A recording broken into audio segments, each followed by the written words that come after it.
Bonjour chers amis, je suis Ricarda et maintenant on va découvrir et pratiquer deux respirations de yoga ensemble. La respiration de feu s'appelle Bhastrika, une respiration dynamique abdominale, et la respiration de Ujjayi qui fait par la poitrine et avec la glotte un peu serrée.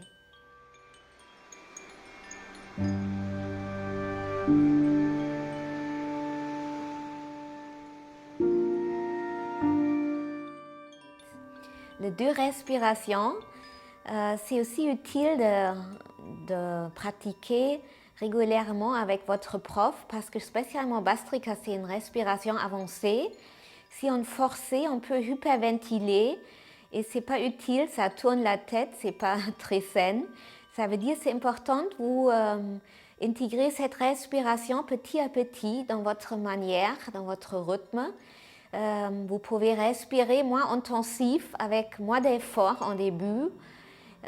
Et c'est aussi utile de progresser petit à petit.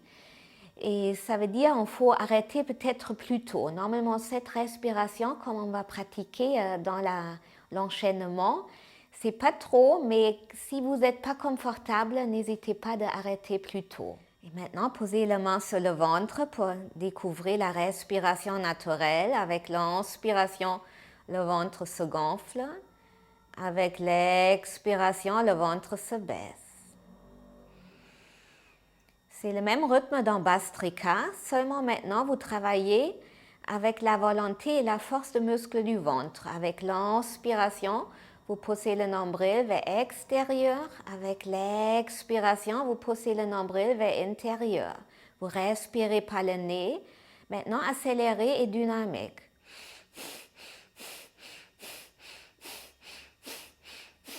Inspirez profondément, expirez, lâchez prise. Pour un instant, ressentez le ventre. Vous avez activé le souffle, le diaphragme. Et peut-être vous pouvez ressentir que c'est important que vous faites ça avec un estomac vide. Parce que sinon, ça va déranger notre digestion. C'est très important. Comme on fait le yoga avec un estomac vide, la respiration de feu, c'est essentiel, on fait avec un estomac vide. Il y a encore autres contre-indications. Il faut éviter cette respiration pendant la grossesse avec une hypertension ou une glaucome. Et maintenant, on va faire la respiration de Ujjayi. Je vous invite de découvrir que pendant cette respiration, on ferme un peu la glotte.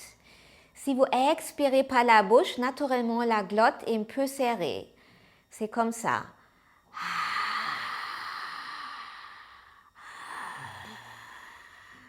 Et maintenant, fermez la bouche. Essayez de serrer un peu là-haut, la gorge. C'est une sensation comme l'arrière de nez, vous êtes un peu serré.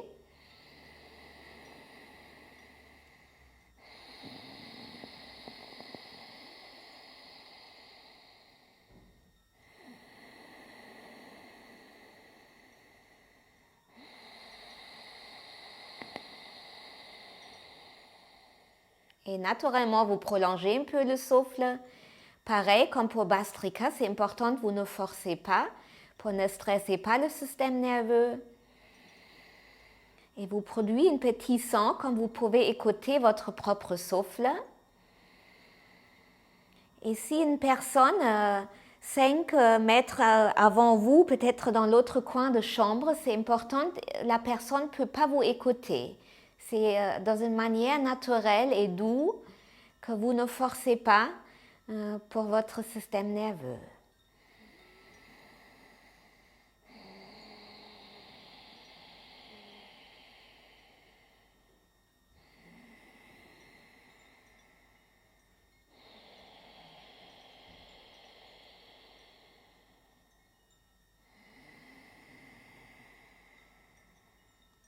Expirez une dernière fois dans cette façon.